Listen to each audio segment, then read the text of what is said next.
अगले ब्लॉक को लेकर चलते हैं आपको, यह है महोली ब्लॉक। अमित भदौरिया बताएंगे यहाँ के आरक्षण से संभावित आरक्षण उसके बारे में। कि पंकज जी, जैसा कि अभी आपने कहा कि हम जो बता रहे हैं सरकार नियम बदल सकती है, उसमें कुछ परिवर्तन हो सकता है, तो आपके दर्शकों को हम ये बताना चाहेंगे कि देखिए, अगर कुछ परिवर्तन होगा तो किसी एक ग्राम पंचायत में नहीं होगा। हम जो डाटा बता रहे हैं वो पूरी 2011 की जनसंख्या और 2015 का आधार वर्ष को लेके बता रहे हैं।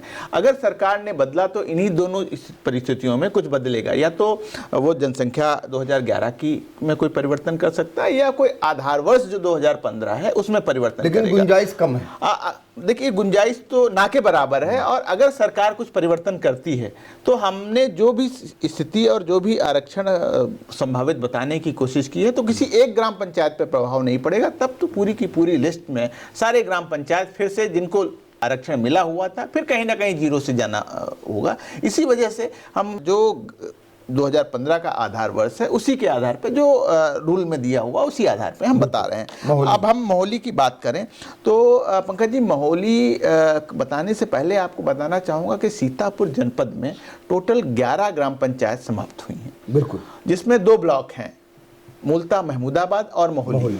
तो महमूदाबाद में जैसा कि आपसे चर्चा हुई थी 6 ग्राम पंचायतों को समाप्त किया गया, तो खत्म हुआ, और महोली में इसी तरीके से 5 ग्राम पंचायतें हैं, उन 5 ग्राम पंचायतों को समाप्त किया गया है।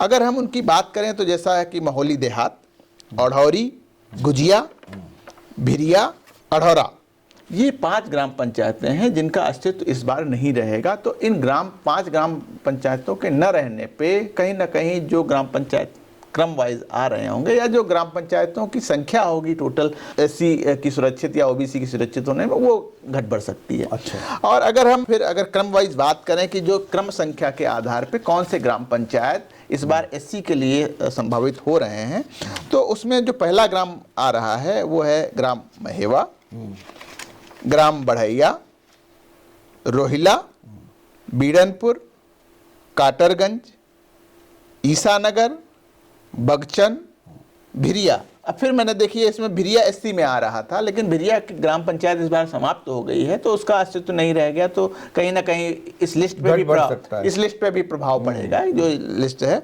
देवरिया, बसारा, परागपुर ग्रंट, चिताहला, सेमरावा, बरातपुर, जमुनिया, इंद्रौली, अमिलिया, नरहरा। अब जो नरहरा है, देखिए नरहरा में जो ग्राम पंचायत है वो लास्ट की ग्राम पंचायत है, और उसमें भी कुछ परिवर्तन घट सकता है, बढ़ सकता है, आगे पीछे हो सकता है, या आंशिक, जैसे नरहरा को आंशिक कुछ परिवर्तन हो सकता है। तो इस तरीके से ये जो ग्राम पंचायतें जिनका हमने नाम लिया, ये संभावित तौर पे सुरक्षित की सीट में जाती हुई दिख रही हैं। बिल्कुल। अब पिछड़ी जात के लिए, जी, अगर हम पिछड़ी जात के लिए बात करें तो इसी प्रकार से अगर हम पिछड़ी जात के लिए 2021 के बाद जो इस बार ग्राम पंचायतें क्रमशः आ रही हैं, तो सबसे पहले चिन्हरा आ रही है। चिन्हरा पिछली बार एससी हो गई थी, इस वजह से ओबीसी की लिस्ट में प्रथम उस पर आ रही थी और नहीं हो पाई, तो इस वजह से इस बार ओबीसी महिला के खाते में जाती हुई दिख रही है। ऐसे ही सीलापुर, चमखर, पीतमपुर ग्रंट, टिकरा टीकर, बसवे, भगवानपुर ग्रंट, और फिर ऐसे ही अगर आप आगे देखेंगे परागपुर ग्रंट, भिरिया और अरौड़ी। भिरिया और अरौड़ी फिर 2 ग्राम पंचायतें जो क्रमशः में आ रहे थे, लेकिन दोनों का अस्तित्व समाप्त हो चुका है। तो इस प्रकार से वहाँ की भी कुछ लिस्ट आगे बढ़ेगी, संख्या कुछ आगे बढ़ेगी। आगे अगली ग्राम पंचायत है दौली, परसेहरा, गुजिया, रमुआपुर, सदिकापुर सरैया, नरनी, लकुटहा, सेमरावा। इस बार एससी हो रही है, इस वजह से लिस्ट में आते हुए भी नहीं आएगी।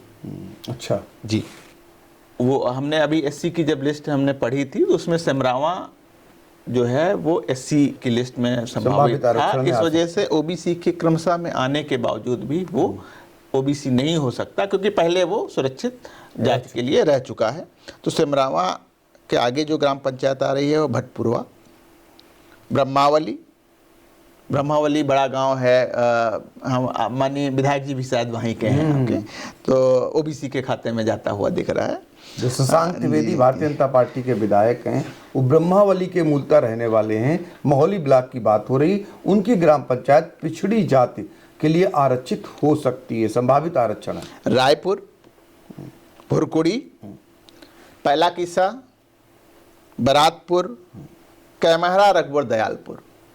अब इसी के साथ इस सूची में मोहली देहात भी आ रहा था, लेकिन चूंकि मोहली देहात का अस्तित्व समाप्त हो गया है, तो इसलिए इस बार जो मोहली ब्लॉक है उसमें ग्राम पंचायत में सीटों का क्रम लेके और टोटल आरक्षित सीटों को लेके भी थोड़ा सा रद्दोबदल हो रहा है। चूंकि 5 ग्राम सभाएं समाप्त हो रही हैं। बिल्कुल। तो देखिए, मोहली ब्लॉक में 5 ग्राम पंचायतों का अस्तित्व खत्म हो चुका है, चूंकि निकाय में वो समाहित हो गई थी जब परिसीमन हुआ था निकाय चुनाव को लेकर। ऐसे में ऊपर नीचे कुछ ग्राम पंचायतें हो सकती हैं, वो जानकारी हमें अमित भदौरिया दे रहे थे।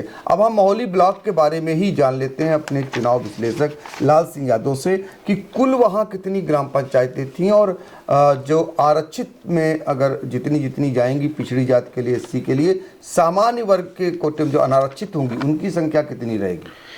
देखिए पंकज जी, 75 ग्राम पंचायतें थी मोहली में, 5 नगर पंचायत में शामिल हो गई परिसीमन के अनुसार। अब वहाँ 70 ग्राम पंचायतें बची हैं। तो पहला जो 75 पे आरक्षण मिलता था वो मिलता था 22% ही आरक्षण मिलना है। तो पहले 18 सीट मिलती थी एससी को। इस बार चूंकि ग्राम पंचायतें घटी हैं तो प्रतिशत भी घटेगा, तो 5 ग्राम पंचायतों के अनुपात में 1 ग्राम पंचायत घट जाएगी, तो 17 एससी की हो जाएंगी। पहले 20 ओबीसी होती थी, वो 19 ओबीसी हो जाएंगी।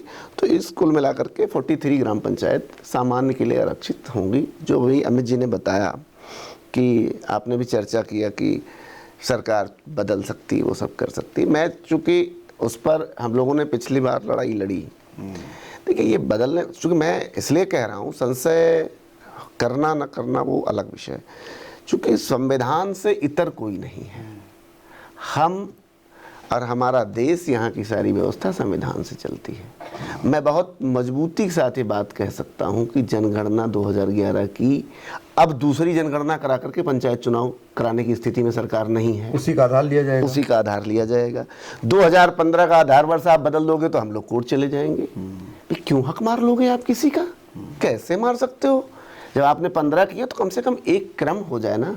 हमको मिल गया, आपकी बारी है, फिर 0, तो ऐसे नहीं हो सकता। तो मैं इस बात से इत्मीनान रखता हूँ कि ये जो आरक्षण हम लोग संभावित बता रहे हैं, और ये सरकारी आंकड़े हैं, ये कोई हमारे आंकड़े नहीं हैं, ये तो हम लोगों ने डाउनलोड किया है, उसी पे हमने अध्ययन किया है, अमित जी ने भी जो किया है, तो ये वही आंकड़े हैं। इसमें बहुत ज़्यादा भ्रम की स्थिति नहीं है, क्योंकि आधिकारिक नहीं है, इसलिए संभावित आंकड़ा है। मेरा ये आपको सुझाव। बिल्कुल, बहुत ज़्यादा भ्रम की स्थिति नहीं है। पिछली बार भी इंडिया के पैनल ने आपको संभावित आरक्षण से लेकर जब आरक्षण लागू हुआ था उसकी पल पल की जानकारी दी थी। इस बार भी इंडिया आपको सटीक जानकारी दे रहा है। अभी शुरुआत हमने सीतापुर से की है, आगे चलकर हम उत्तर प्रदेश के जितने जनपद हैं हम कोशिश करेंगे 2 भागों में, एक जनपद को 2 भागों में बांटकर, और उनके संभावित आरक्षण को भी लगातार तब तक देते रहेंगे जब तक कि आरक्षण लागू नहीं हो जाएगा।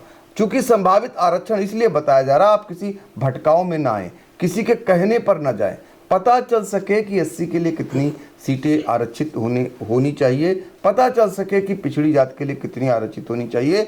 और जो डाटा है, जो डेटा निकाला है इन लोगों ने, इससे इतर तो कुछ खेल नहीं हो रहा। इसीलिए सब कुछ आपके सामने परोस दिया जा रहा है, रख दिया जा रहा है। आंकड़ा सरकारी है, लेकिन इस पर अध्ययन हुआ है, चिंतन हुआ है, इस पर जो है एक पूरा ये टीम जो बैठी हुई है, इसको निकाल करके आप तक पहुंचाने का काम किया जा रहा है बहुत ही विश्वसनीय तरीके से। इसीलिए लोग इंतजार करते हैं। इस टीम के पास सैकड़ों फोन आते हैं अक्सर कि हमारे यहाँ का बता दीजिए क्या रहेगा, बहुत समय लगता है। आप सोचिए जरा। तो ऐसे में हम आपको धीरज रखिए, एक एक कर हम सबको बताने की कोशिश करेंगे। Sai Sanjeevani hospital, station road, Sitapur. Sitapur का पहला मल्टी स्पेशलिटी हॉस्पिटल, जहां आपको जनरल फिजिशियन, हड्डी रोग, स्त्री रोग, जनरल सर्जरी, नाक कान गला और न्यूरो के डॉक्टर उपलब्ध हैं। साई संजीवनी में आयुष्मान कार्ड धारकों का मुफ्त इलाज और टीपीए कार्ड धारकों के लिए कैशलेस सुविधा उपलब्ध की गई है। हॉस्पिटल में आईसीयू, वेंटिलेटर, बाईपैप व डायलिसिस की सुविधा भी उपलब्ध है। Sai Sanjeevani hospital, station road, Sitapur.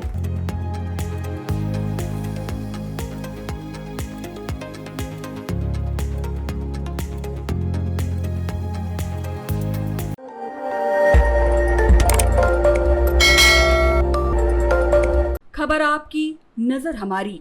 देखते रहिए आई इंडिया।